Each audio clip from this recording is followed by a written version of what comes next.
In previous videos I've discussed that there's a lot of speed hype within the cycling industry. I went on to present some rigorously produced data that looked at the speed of a heavyweight touring bike against a lightweight carbon race bike. In this video I want to discuss the significance of the results, particularly in relation to a rider like me, an average club cyclist. I should say that if you're a racing cyclist, these results may not be applicable to you, or they may not be applicable in the way that they are to me, an average club cyclist. Although I'm comparing the speed of touring bike and race bikes, I'm not expecting you to go racing on a touring bike or touring on a race bike. So what's the point here? The point is to give a comparison of two very different bikes in order to be critical about the technology and the effect that that can have on the speed that you can attain. Or to be more blunt, does bike technology play as big a part in the speed that you can attain as the marketing hype would like to lead you to believe?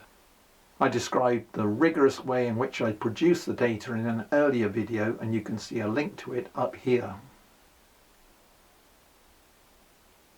So, what did the results show? I found that at about 30 kilometers an hour, the light race bikes were about 1 kilometer an hour faster than the heavy touring bikes. I've also converted these data into the time required to ride 40 kilometers. As you can see, the race bikes are just under 3 minutes, or 3.4% faster than the heavyweight touring bikes. The touring bikes I used were fitted with front hub dynamos. Although dynamos on touring bikes are desirable, they're not strictly necessary. In order to make the comparison more equal, I decided to eliminate the effect of these dynamos. Ali at Cycling About made a thorough analysis of the effect of how much a hub dynamo can slow a cyclist down.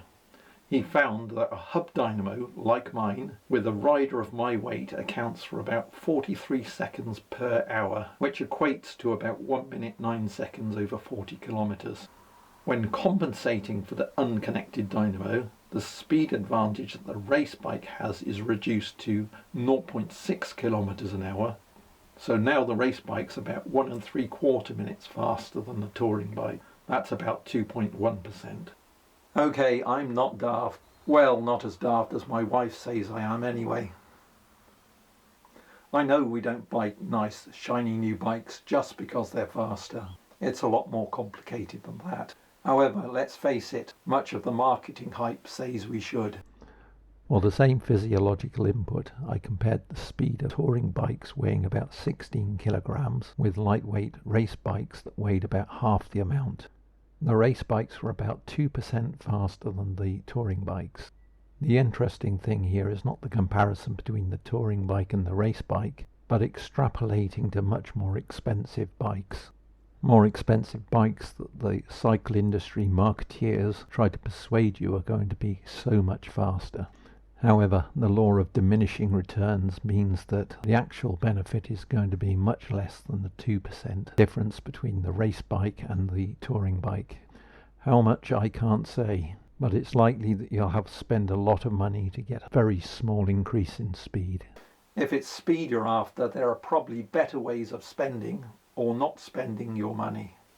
These might include working on your body aerodynamics, and I have to admit a new bike may help you with that. Getting some coaching, learning how to ride efficiently in a group, or even something as simple as carrying out maintenance on your bike. Since I recorded these videos and produced the data, I found some other YouTube videos that have some similarly rigorously produced speed data. In a future video, I'll compare my data with the data from those other videos. I wish I could say the results would be clear-cut, but we'll see.